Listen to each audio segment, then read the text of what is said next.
everyone, and welcome back to Everyday Anarchism. This is part of my series on radicalism in the English Revolution. We had Ariel Hession before, and now we have Rachel Foxley, the author of The Levelers, Radical Political Thought in the English Revolution. And this is perfect because what I'm interested in is radical political thought in the English Revolution. So, Rachel, thank you so much for joining me. It's a pleasure. Thanks for inviting me.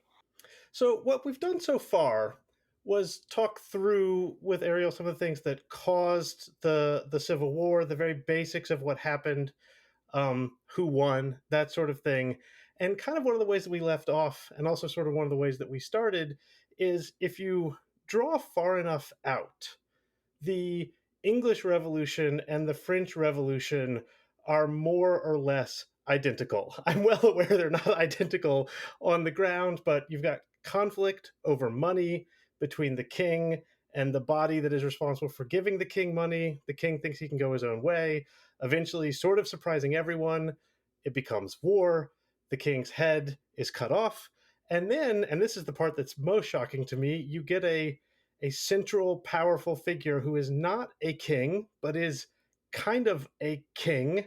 And that person does imperialism in the Caribbean, for example, and also elsewhere in Europe. And I'm aware that Cromwell is not Napoleon. I'm quite aware. And I thought actually maybe we could that could be one of the things that we talk about, because I'm aware that there's some tolerance involved with Cromwell and his relationship to the levelers. So I want to talk about that.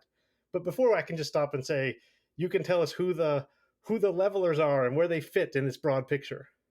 Yeah, so the Levellers are part of the parliamentarian side in the Civil War. The parliamentarian movement is a broad movement. It's at odds with itself in many ways from the beginning. And one of the reasons why the English Revolution obviously does, as you say, end up in some ways being very parallel to the French Revolution when that emerges later, is that revolutions tend to have these dynamics that they tend to generate once authority has been challenged and cast off to some extent. Revolutions tend to then generate lots of competing candidates for taking power and trying to resolve the revolutionary situation and impose their particular set of ideals. And in the English Revolution, obviously, we know that it was Parliament that won, but that was a situation that generated this kind of explosion of ideas. And the revolution itself generated these processes of radicalization within it that historians are increasingly interested in. We used to be obsessed with what were the causes of the English Civil War. Now we're obsessed with how did the revolution actually radicalize itself as it went along. And the levelers are really part of that process. They're one of the results of that process. So the parliamentarian side, which was victorious against the king, it was beginning to be obvious, 1645, 1646, it was pretty obvious that Parliament were on the verge of winning. And it's at this point that the key leveller leaders are associating with each other, starting to write on behalf of each other and reference each other and work together. And they become something that later gets called the leveller movement. And the leveller movement is really a radical parliamentarian movement in the later 1640s, in the run-up to the regicide, trying to come up with ideas about what the settlement should look like and trying to push the mainstream parliamentarian position towards a much more radical position on that. And then after the regicide, after the execution of Charles I, the levellers become key voices challenging the way that the revolution has turned out as well. So I think they partly enabled the regicide to happen, but they also then were key critics of the post-regicide regime and were fairly swiftly crushed at that point. Okay, that's excuse me, that's just fantastic. I think the first thing to say here is it's interesting to me that when you think about the levelers as radicals in the English Revolution, well, I'll take a step back. As near as I can tell, of the groups that this series is going to discuss, the levelers, who are not actually levelers, the diggers, who are truly levelers, the ranters, the Quakers, and a group I'd never even heard of, the Fifth Monarchists, but I have been convinced to add them to the series. As near as I can tell, all of these other groups, besides the levelers, are not actually very important at this moment in history. Either their ideas are important when we look back of how did radicalism happen, or the Quakers obviously are a world historical force, but they're not doing something that big in the 1640s. And so from the perspective of the English Civil War, you could easily have not heard of any of these people.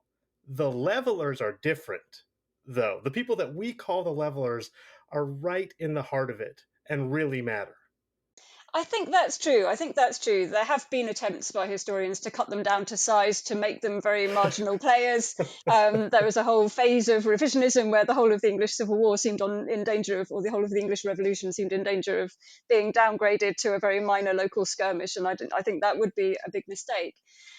But I think the Levellers started to open up certain ideas. Other radicals around at the time were also opening up some of those ideas, but the Levellers started to do it in a systematic way. They started to do it in a collective way, and they started to publish things that hadn't been thinkable or sayable so much on the parliamentarian side in quite a systematic way, and rally people behind those ideas in the later 1640s. And that has to be part of what makes the execution of Charles I thinkable, I think.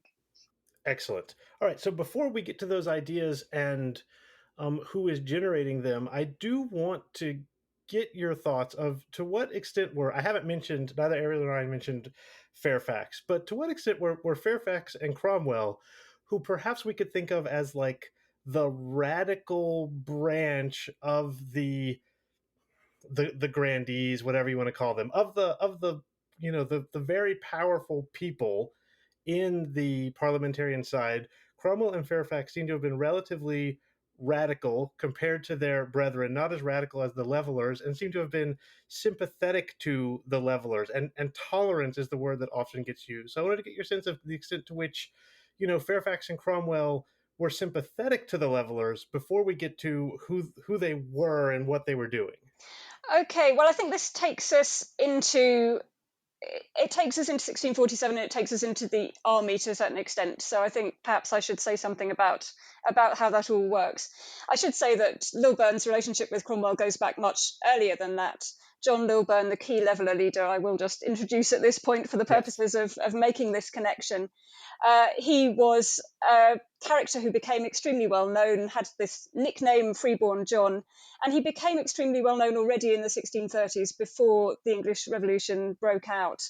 He was a Puritan, he was moving in radical Puritan circles already, and he was involved in smuggling, circulating vitriolic pamphlets by a man called John Bastwick against the bishops of the Church of England. Lilburn was punished for that, as was Bastwick. Lilburn was put in prison. He was whipped through London. He was put in the pillory. He threw pamphlets from the pillory. He already established himself as a martyr figure already in 1638. And so Lilburn already has that reputation, and he's in prison at the time of the meeting of the Long Parliament. And the person who leads the effort, lots of these Puritan martyrs were then liberated and recuperated and recompensated for what they'd gone through by the Long Parliament. The person who leads the effort on Lilburn's behalf, who speaks on his behalf in Parliament, is Oliver Cromwell. And Mm. Oliver Cromwell at that time is a relatively obscure MP. So they do have this connection early on. Lilburn was also in the army for a while and did at some stage have quite a cordial relationship with Oliver Cromwell. They're both very much on the side of the war party. They want the war to be fought properly. They want the war to be won, so that the deal that can be made with the king is a good, tough deal.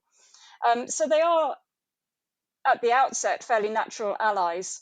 By 1647, this has very much broken down.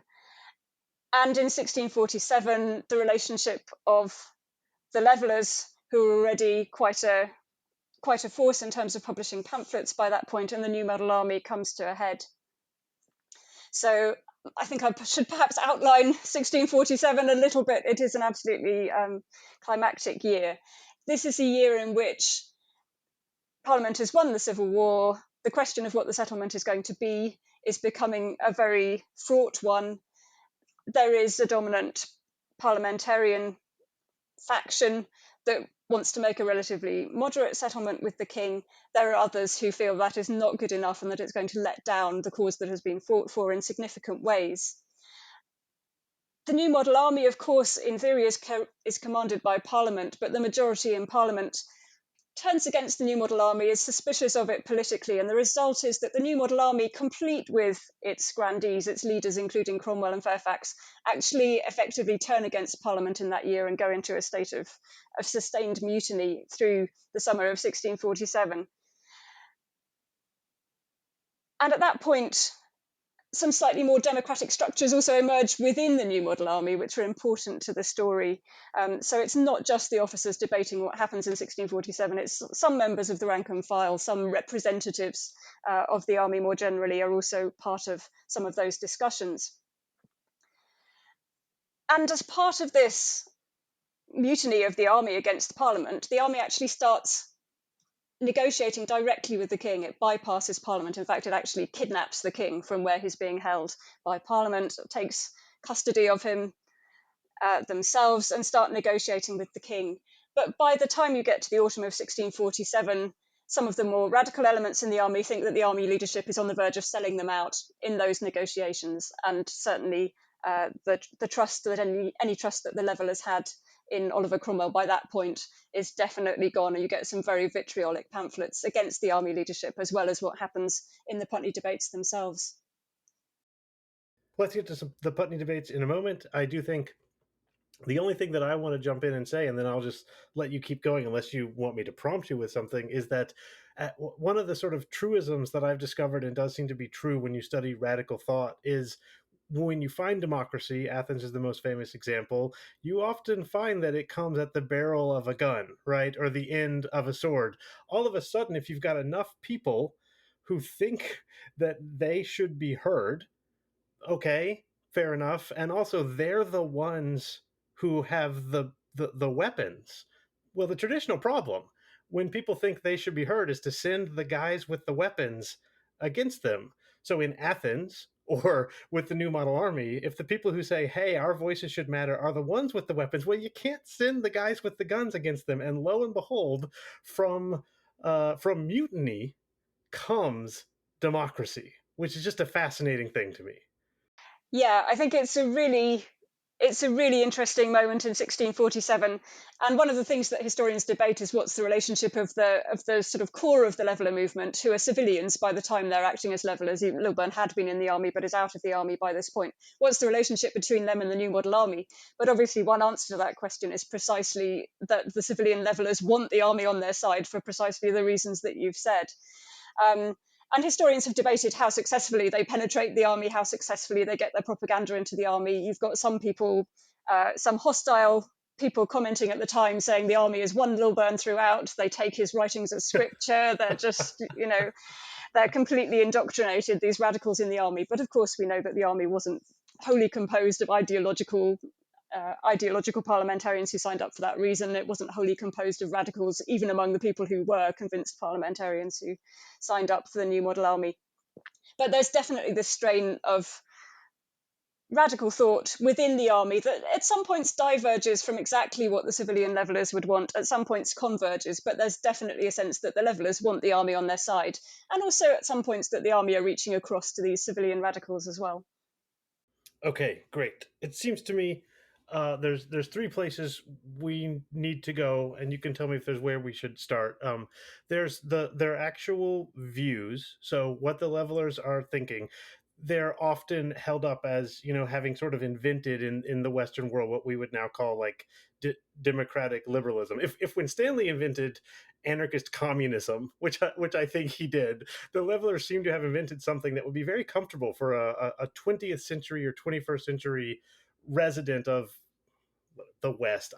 There's no good term for this, but you guys know what I'm talking about. NATO members, that sort of thing.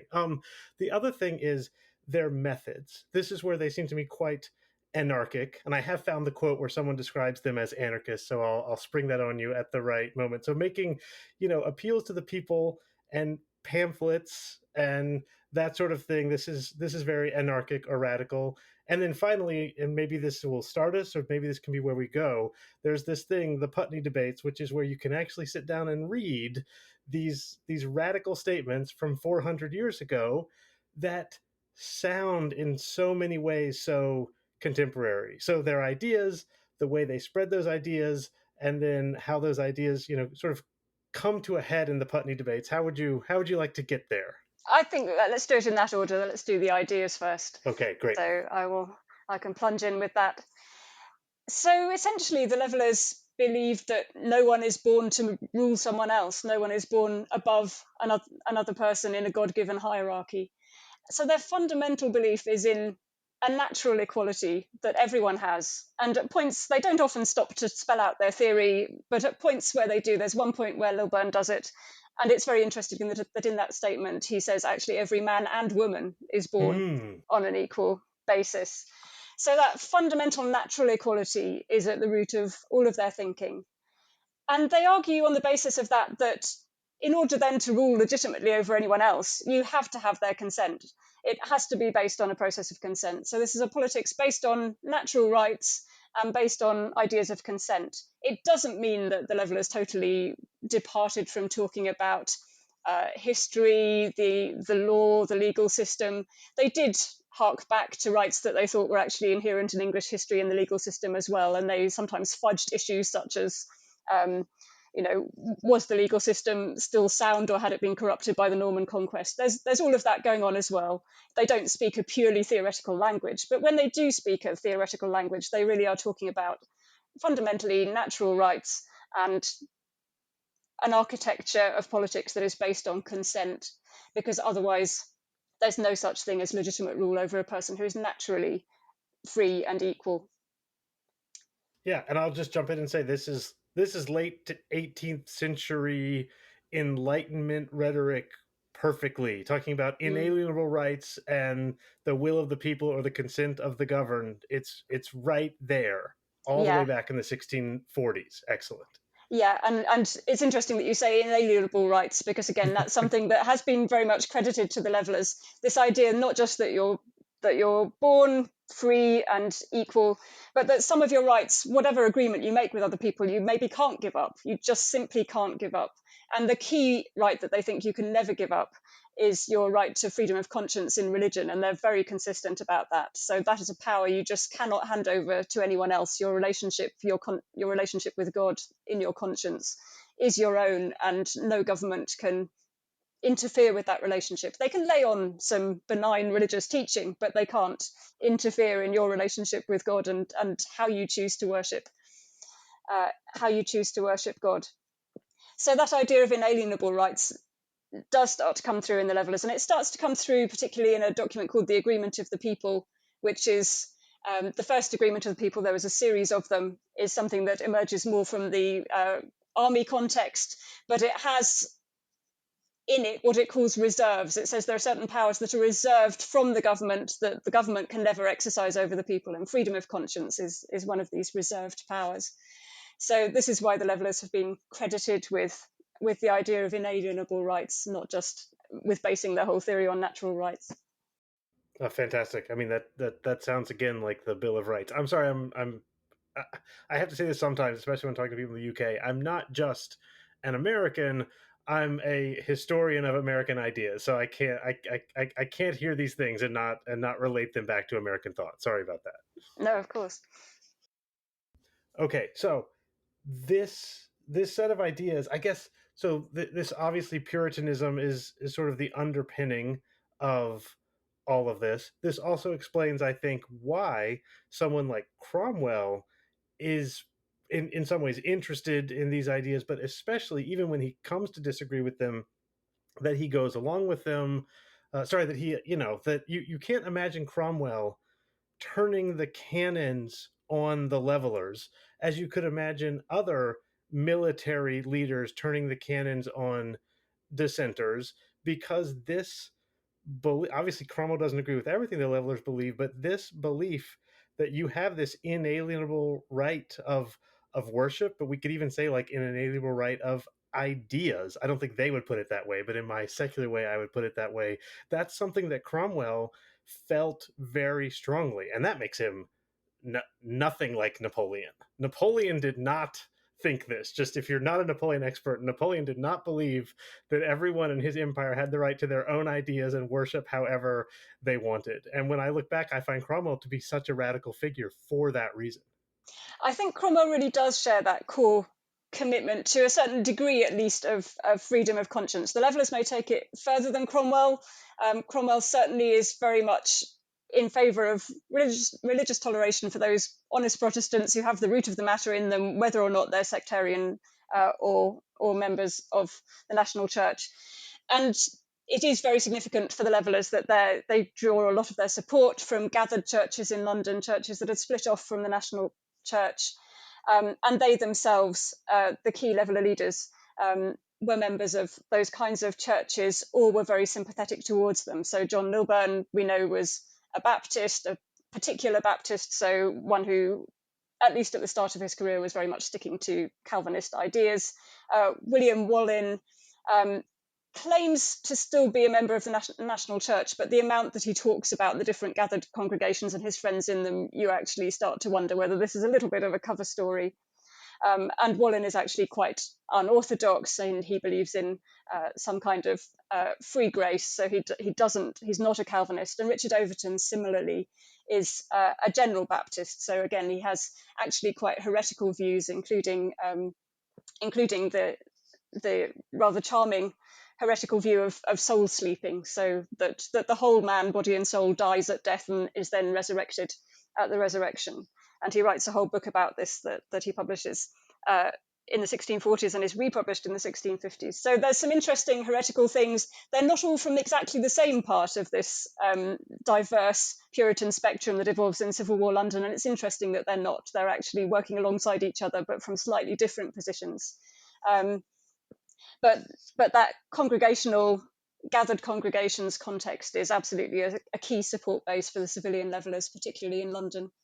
I think you were a bit charitable to Cromwell, though, when you said that you couldn't imagine him turning the guns on the Levellers, because there are two mutinies in the army where ultimately the army leadership does turn against the army radicals. So there is one in 1647, and then again in 1649 after the regicide. There is a mutiny in the army. They're mutinying partly in support of the Third Agreement of the People that the civilian Levellers have issued from the Tower of London at that point.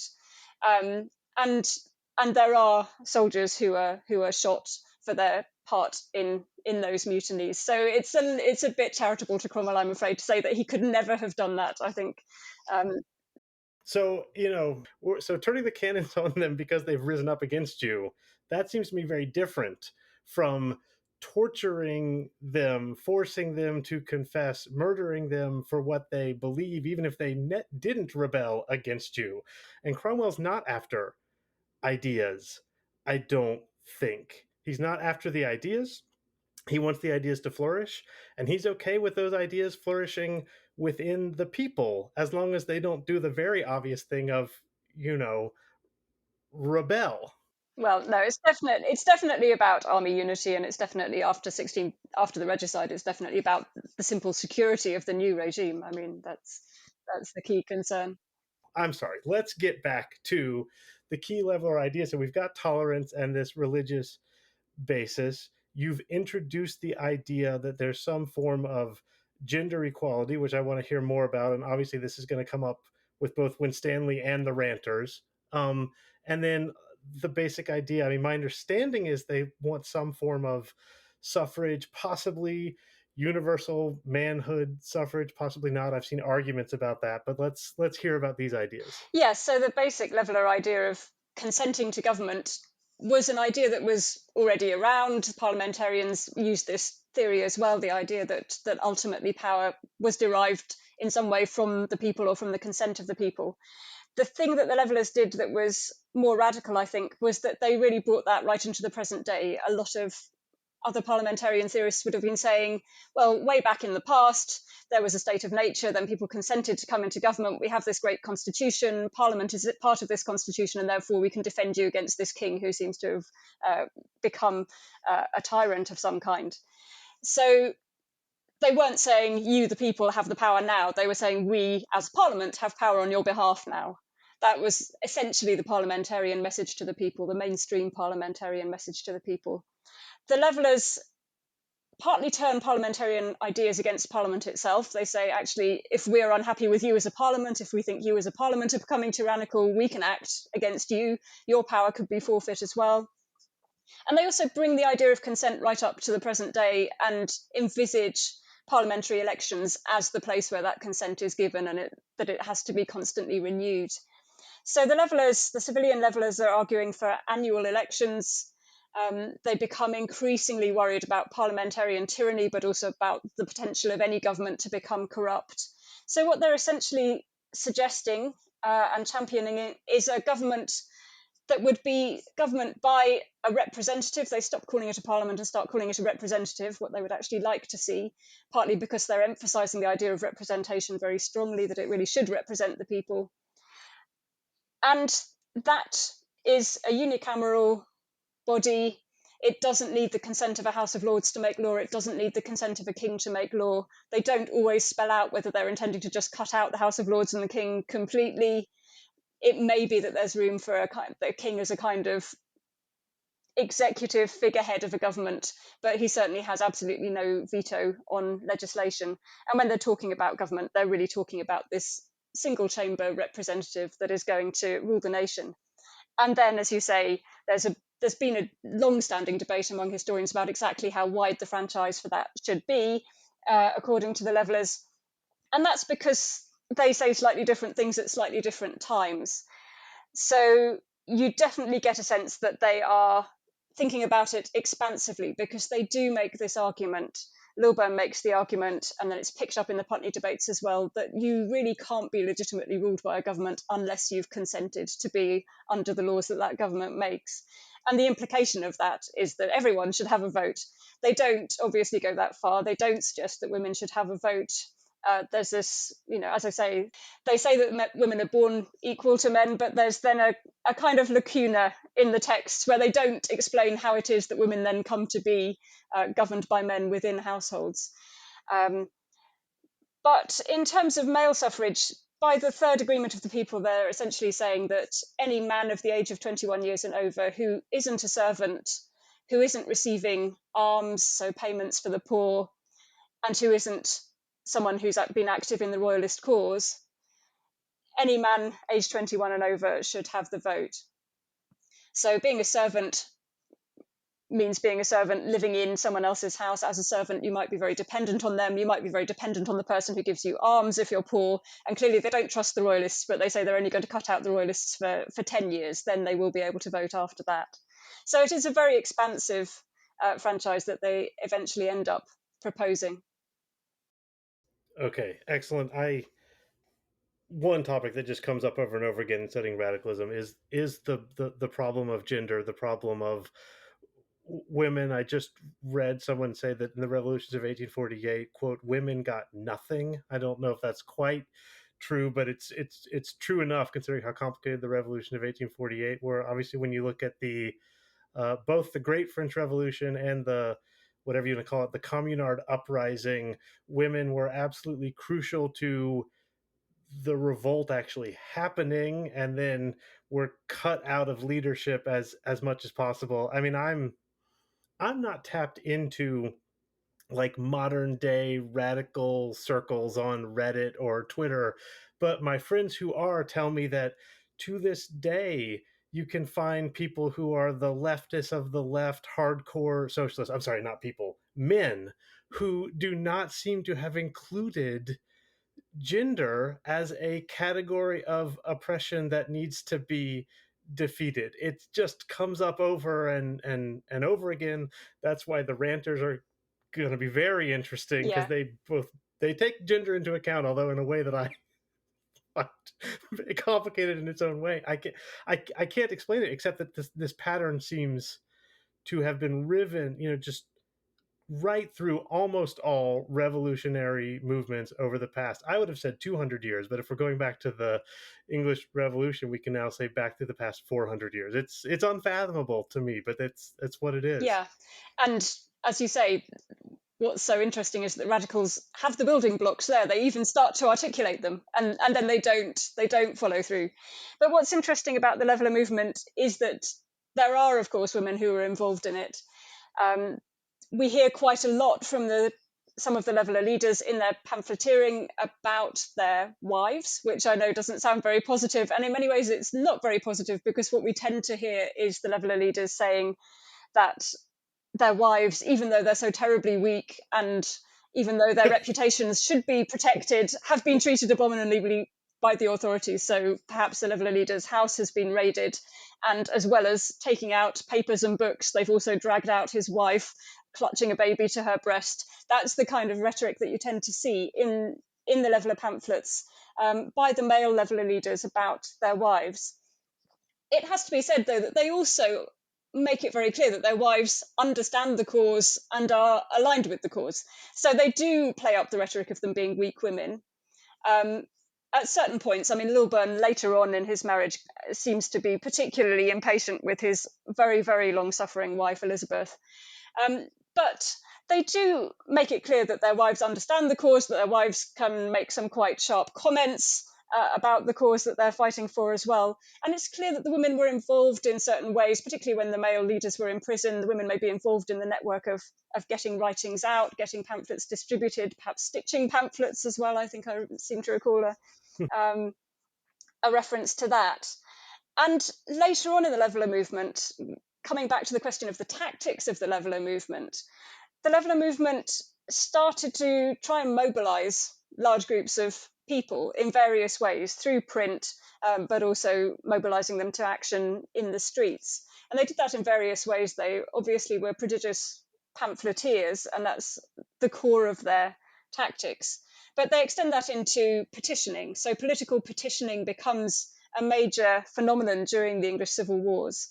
Certain kinds of group petitions had happened before the Civil Wars, but they tended to be, I don't know, an occupational group protesting at the decay of their trade and asking what could be done about it, that kind of thing. But these kind of group political petitions become much more prominent during the English Civil War. And the Levellers pick up this tactic, partly because it's so well aligned with their own message. A lot of the mobilisation that happens during the English Civil War by parliamentarians and by royalists is mobilisation that has to be done because they need people to fight a war for them. It's not mobilisation that they do because they think that every person on the street should be thinking about politics and should be questioning things for themselves. But they have to do it, and they have to make those claims and make their case to the people. But for the Levellers, the fit is perfect because this is their whole message, that every single freeborn Englishman, to go back to slightly masculine rhetoric, should understand his own rights and liberties and should actually be motivated to act on them. So petitioning works very well. So they can get people to subscribe petitions, literally sign their names or make their marks on these petitions. But once you've got a petition, you have to present it to Parliament. So then you can have a really nice procession of people going to Parliament. So petitioning was a great tactic, partly because you could hand in a petition that had huge numbers of signatures on it. This was a tactic that opponents of the Levellers hated. They thought it had no validity because who were these people who'd signed it? The fact that there were so many of them was absolute proof that they couldn't be the kind of people who mattered in politics. But of course, it was completely aligned with the Levellers' views. And the best way to make visible how big your petition was to send it with a huge crowd of its supporters to Parliament. And in 1649, there are a couple of points where it's women who take these petitions to Parliament, and there are petitions that are authored in the name of women and presented by a group of women at Parliament. This is a really fascinating tactic by the Levellers. The petitions, again, include rhetoric about femininity, which is kind of semi-humble rhetoric. We don't know who wrote these petitions. There are some individual petitions by Levellers' wives on behalf of their particular husband and their plight in prison. And in at least one case, we have the husband saying, "I wrote this for her." So we don't know who wrote the collective women's petitions, but they do have some very interesting language in them. One of them says that we have an interest in Christ equal unto men. And then demands a proportionable share in the matters of the Commonwealth. So it may be saying in questions of religion we're totally equal, in questions of politics not quite so equal. That may be what it's saying. But women presented these petitions with some spirit. There's one leading Leveller woman, Catherine Chidley, a writer who writes on religious matters. And she's not the wife of one of the major Leveller leaders. Her son, Samuel, is also a part of the Leveller movement, but she seems to be quite a major figure in her own right. So she's involved in these events where these petitions are presented. And we do have newspaper reports of the presenting of petitions by women, a particularly good one where one of the MPs comes out and says it was strange that women should petition, and one of the women allegedly replies, well, it was strange that you cut off the king's head, but I suppose you will justify it. So you get a sense that these are spirited women who do know what they're talking about. They're not just going along with something that has been orchestrated by the men in the movement. But at the same time, they're being used because they dramatize the effect that the repression that the movement has suffered at the hands of the authorities has broken their households, and that's what they're protesting about, and that's why it's powerful for them to come out. That's how it's justified that they're coming out into the public space, and that's why it's powerful for them to come out into the public space. Yeah, I'm so interested to hear this. Again, I'm going to reference the French Revolution and say, if you've got all these rules about who can speak, who has standing, who can hold what office, but when the people come out in a mass, those rules simply cannot be applied. And it does seem like in the French Revolution, and clearly here also, that women found that various rules on them not being, it doesn't matter if you're not allowed to stand for parliament if thousands of you just show up outside of parliament. And quantity has a quality of its own. So I'm really impressed by this. It also seems like this is a place where we can talk about mob rule and the terrors of democracy. One of the things I like to emphasize on this podcast is, although everyone likes to call the United States a democracy, the creators of the government, which is to say primarily Madison and Hamilton, did not think of it as a democracy. And when you were describing, one unicameral legislature with no House of Lords, maybe not a king, and pretty much everyone gets to vote on a representative. When the so-called founding fathers sat down to devise a system of government, what you described, they would have described as democracy. And they said, and we are definitely not going to do that. No democracy in this country. We're going to have a House of Lords. We're going to have a strong executive branch. We're going to have a judicial branch that can check all of this. This idea that everyone should have a vote and all the representatives should be more or less equal, that was much too radical for Madison and Hamilton. And so I think we mentioned this a little bit in emails. Were people using the term democracy? Were they thinking about Athens, which also was mob rule in a certain way, or at least a conservative would call it that? People are starting to use the classical terms for constitution, so democracy, oligarchy, all of those Greek-derived terms, including the term anarchy, of course. And democracy and anarchy are very much in the discourse as negative terms. There's been really interesting work recently by Markku Peltonen showing that actually the term democracy is starting to be used positively and applied to what we would call representative democracy, not direct democracy as in Athens, during the English Revolution. And this is a process that is kind of happening in parallel to the levelers proposing something which looks to us like representative democracy. The levelers themselves don't call it that. It's other people, other radicals who are starting to say representative democracy is what we really need to get us out of this situation and stabilize things. But the idea of democracy is coming back, but it still does carry for a lot of people this overwhelmingly negative connotation, and this idea that anything democratic by definition is actually something anarchic. And of course, in Aristotle's scheme of constitutions, where he pairs good constitutions with bad constitutions, he uses democracy for the negative version, for the version of the rule of the many that goes bad, that becomes self-interested, that becomes corrupt. So that kind of weight on the term democracy is still there, even as some people are starting to recover it. I think it's really interesting that the levelers largely avoid this whole language of classical constitutional classification. They don't really say, we want a democracy. In many ways, they try to avoid saying we want something that's completely new and not what we've just had for the last few hundred years at all. They say, actually, the problem with the Civil War was we didn't know what our constitution was. We need to clarify this for the future. We need to abolish anything in it that's corrupt. But they don't say we're actually starting out to create something completely fresh from the powers that we have as the people. That might be implied by the fact that they issue these agreements of the people and that they want people to actually subscribe them. They want them to be authorized by the people, but they don't quite ever say legitimate government has completely collapsed. We're starting from scratch. We're constituting something completely new. And they do avoid this language of democracy, perhaps because it's just much easier to see it weaponized against them than used for them in this period. And it certainly is weaponized against them.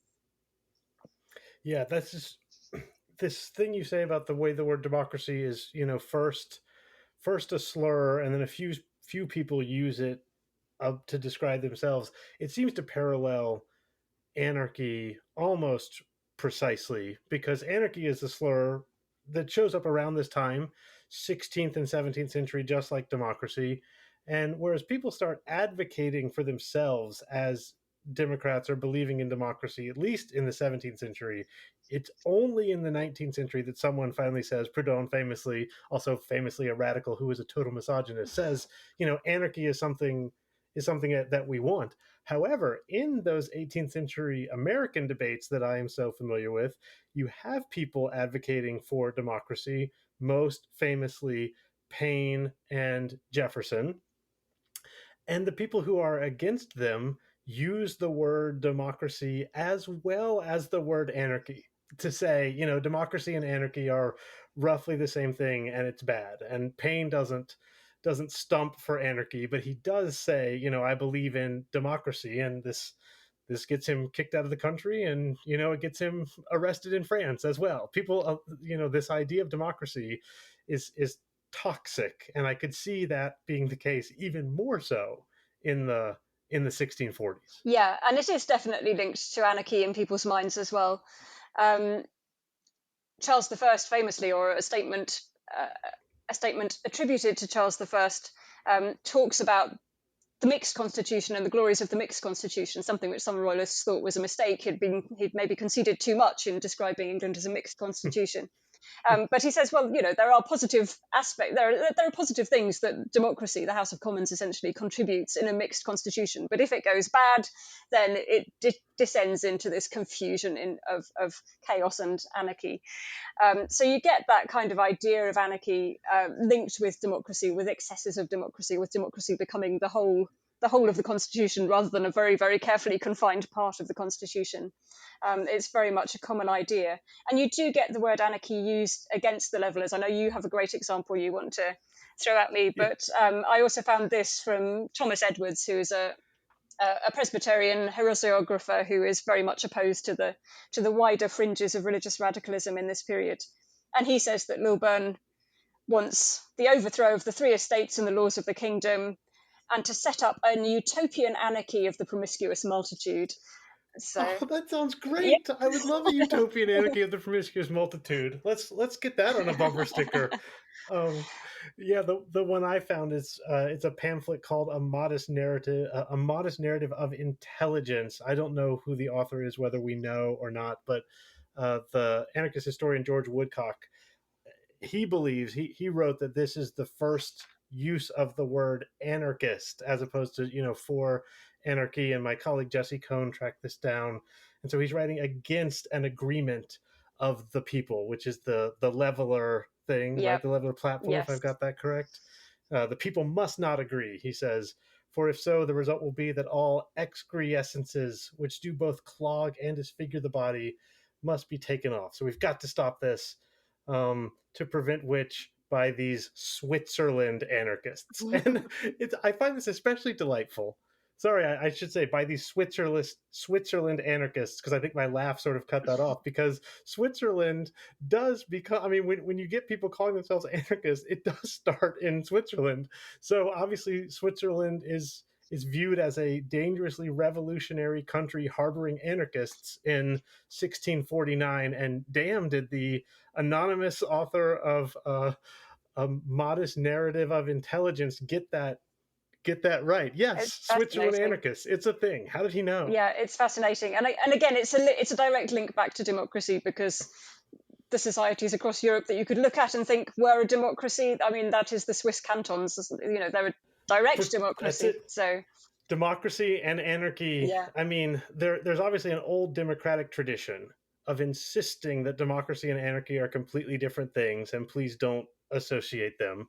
And then this can get us to the Putney debates. There's also obviously an anarchist tradition of saying, if you're talking about representative democracy, if you're talking about saying who can vote and it's voting, and the grandees are the ones who are going to get elected, and it's only men, and they have to be a certain age or have a certain amount of property. If this is what democracy is, then it's actually very circumscribed and elitist, less circumscribed and elitist than oligarchy, but compared to a true, I've already forgotten, promiscuous multitude, it really is quite circumscribed. So when you read those Putney debates, it's both thrilling and also, would seem quite tame to Bakunin or someone like Mm. that. Yes. So the Putney debates sort of take us back out of the core of the civilian leveller movement and back over to the army in 1647. But there was civilian involvement as well, and I think there are leveller ideas definitely coming through in the army discussions. Some historians would call some of those involved in those army discussions people like Thomas Rainsborough. Some historians would call them levellers, some wouldn't. But the debates are fascinating, and they're strongly influenced, I think, by leveller thinking. In fact, Lilburne had basically made the same argument in a pamphlet the year before that Rainsborough famously makes at the Putney debates. I'm just going to break in here and say, and this can also give you a second to collect your thoughts since I jumped to the Putney debate so quickly. My understanding is that, like the levelers equals the Putney debates. And here you are, the historian, telling me that actually it's not only do levelers not equal the Putney debates, you have to sort of do a little work to even connect the two. But for the purposes of this podcast, please connect them for us. No, Otherwise, my plan absolutely. goes out the window. No, I'm very happy to. Yes, so the Putney debates are this fascinating debate within the army with a couple of civilian visitors present, and it's a bit of a mystery exactly why they were there and whether John Wildman particularly, whether he has a direct link back to the levellers. He certainly does later work more closely with the levellers. So I think you do have that. You do have that link. You don't need to panic. In a sense, I have to make the link a bit more explicit because some historians have done a lot of work to chip away at it and to differentiate the two strands of radicalism. But that link is there. But the Putney debates are a debate within the army, and they're fascinating because we have verbatim record of parts of these debates. And this is at the point where the army as a whole is essentially in mutiny against Parliament, but within that, radicals within the army are becoming increasingly dissatisfied with the army leadership and the deal that they might be on the point of making with the king. And there are various reasons for that. There are some practical reasons for that. The army men are very worried about, do they have indemnity? Are they protected for punishment from things they may have done under the command of Parliament in the war, or will they actually be open to punishment once the king comes back? There are these kind of practical issues, but there are also much more ideological issues about the direction of settlement. And the Putney debates, where we have this physical record, this verbatim record taken down in shorthand at the time and written up into a fair copy for parts of the debates, is absolutely fascinating. You do really hear people's voices and personalities coming through in parts of this. And the part of the Putney debates that's really famous is often called the franchise debate. And this is a long dispute. Oliver Cromwell was there, Fairfax wasn't there. Fairfax had a habit of being slightly ill whenever anything difficult or controversial was happening. He also avoided being at the trial of Charles I. Cromwell was there, but didn't say very much in the debates that we have recorded.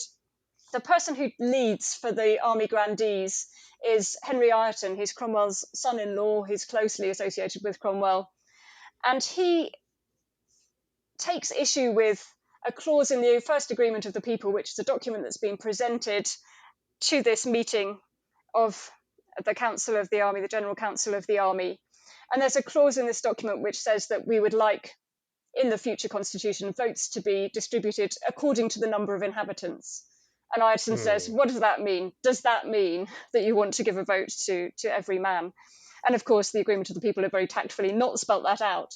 So there's long tussle that goes on about this demand for votes that are more proportionally related to the number of inhabitants in each constituency. And it emerges that, of course, there is a push towards a much wider franchise, certainly on the part of the army radicals. And it is absolutely clear that they certainly feel that people who have signed up out of belief, out of conscience, to fight for Parliament, have risked their lives, have potentially spilled their blood, they've earned the vote. And they deserve the vote. And that sense is very strong and comes through in some angry speeches in the debate. Whereas Ireton takes a line that is really tactless and and insensitive to the people that he's talking to, by essentially saying that unless you have property, fixed property, so land in England, you're really not part of the political nation. You don't have to be consulted, because actually you could leave the country, you could go somewhere else. And if you start giving the vote to people who don't have land, what's to stop foreigners coming in and voting? And he has an extended analogy with foreigners and says, well, if we're going to cede this line that you need property to vote, if we're going to go beyond that line, then you don't have an argument why foreigners shouldn't vote. And of course, the radicals are saying, we're talking about people who were born in England. Again, I think there's a link back to the Levellers, because Lilburne really forged this whole language of the freeborn Englishman and the rights of the freeborn Englishman. And so the Levellers and Lilburne said Englishmen have a birthright simply by being born in England. They do have that right. They do have that right to political equality and to actually giving consent to the government that they're under. And that's really the argument that Thomas Rainborough, Colonel Rainborough, then articulates at the Putney debates as well. And he famously says, the poorest he that is in England hath a life to live, just as much as the greatest person, and therefore he ought to have a vote on the laws that he's going to have to live under. And even that poorest he phrase does actually go back and echo something that Lilburne had said in a pamphlet that was very similar. I don't have the exact wording. But I think there is a very strong connection with the kind of arguments that Lilburne was making, the kind of picture that Lilburne had forged in all of his writings, that the freeborn Englishman has this uniform package of rights and liberties, has political equality, and therefore should have a political role. Yeah, that's really interesting. It pops into my head, someone, I think it's Cromwell. He doesn't talk much, but at some point, someone interviews, I think it's Cromwell, and he is offended that someone who is, quote, I will never forget this quote, merely breathing. Because if you simply have a life to live, as opposed to actually a plot of England, he can't imagine you being part of the realm. Yes. In a certain way. Yes, and to a certain extent, the radicals have to kind of fall back on saying that what people have is, and again, this is something that Richard Overton, the Leveller leader, had said in a pamphlet, that you have a property in yourself. That's the most important property you have. Overton says every man has a self-propriety. So they kind of use this language of property. The language of property is absolutely key to English political discourse, and the radicals take it up, but they transform its meaning and say you have an interest in breathing. you have a propriety in your own body and your own conscience, and that gets you over the line to be involved in politics. Yeah, I'm absolutely struck that when he comes to articulate democracy in America, Thomas Jefferson says everyone has to have a chunk of land. I mean, he in other words agrees with both groups of people, and he says it's very simple: just give everyone a little piece of propriety. And he says democracy can only work if everyone owes some land. And democracy can only work if everyone owns some land. And he explicitly makes this an English thing, uses the phrase yeoman farmer. How anyone let him write that while he was a plantation owner, but that's a topic for another day. I think this is fantastic. I think, can you just sort of tell us how the Leveller movement ends, and that can take us where we need to be? Yeah. So the Levellers were, I think, important in making the regicide possible. They were involved in some negotiations before the trial and execution of the king with the leading radical MPs and army leaders about what kind of settlement should follow. And of course, the Levellers wanted an agreement of the people to follow and to be ratified by the people, not just imposed by Parliament. But as soon as the king actually was executed, it began to be clear that wasn't going to happen. And the Levellers really felt they'd been strung along in these negotiations. In fact, Lilburne had already stormed out of them before the regicide and didn't sit in the regicide court. So once the king is executed, obviously the new government, which is very improvised, not very thought out, has a huge security problem, and it has a problem from the radical side as well as from the royalist side, and it needs to deal with both of these problems. I think the Levellers might have been prepared to go along with it if they had had the kind of working towards the kind of constitution that they actually wanted to see. But what came after the regicide was instead a kind of slamming on of the brakes, the appointment of quite a conservative-looking council who are going to be running affairs day to day, and the Levellers are horrified by that. So Lilburne starts pamphleteering again. He puts out a pamphlet called England's New Chains Discovered in 2 parts. The second part is a part that people are supposed to subscribe and pass to some organisers, and again, it's a kind of petition. The Leveller leaders are arrested, put in the Tower. Even William Wallin, who'd never been in prison before, he was actually quite a respectable character who stayed a bit under the radar as a leader of the Leveller movement. From there, they issue the Third Agreement of the People. This is part of what the army mutiny that follows is taking as its kind of totem, the Third Agreement of the People. But that army mutiny is crushed, and the new regime establishes its security. Then Lilburne himself is put on trial for his life in autumn 1649, but manages to talk the jury into acquitting him, which is quite a remarkable thing that he and there are bonfires celebrating the fact that Lilburne has put one over on the authorities again. But it is effectively the end of the Leveller movement. There are a few little revivals. 1653, 1659, you get a few things that seem to suggest that that group of people are gathering again and are articulating some of the same ideas in response to events. But really, the Leveller movement as an organised movement is fairly effectively crushed in 1649. So the civilian levelers are put on trial, and the military levelers get that whiff of grape shot Yes. that I promised them they wouldn't get Yes. from Cromwell, but they did, of They course. did. Oops, Yeah. my bad. Not a historian of the English Revolution. At this point, I think all that's left to say. Is there anything else you feel like you would like to share before we go? I think that's it. I think that covers all the key things, I think. Okay, well then all I have to say now is levelers sounds like communism. It sounds like a bunch of people all living together, all with the same amount of everything, no highs and no lows. And these levelers, they didn't want that at all. Yeah. They weren't the levelers. Yeah. Really. Yes, so this is obviously your link with the next episode, where you get to the diggers and you get a much more radical argument in terms of economic issues. The Levellers did have some economic concerns. They did talk about poverty. They did talk about certain kinds of land holding, those kinds of issues. But they actually, because this term leveller was flung at them, and they were in fact not in favour of equalising property, they just simply felt that regardless of property, people should be politically equal. Because this term leveller was flung at them, they actually, in the Third Agreement, even made it treason to suggest that you should do away with private property. So they very much are not levellers of property. And the diggers... They weren't Swiss. They weren't anarchists. They weren't levelers. But yes, as you have said, we will get to the true levelers with Gerard Winstanley soon enough. But Rachel, you are done. You have served your part. Thank you so much. This was an absolute pleasure. Thank you. I've really enjoyed it.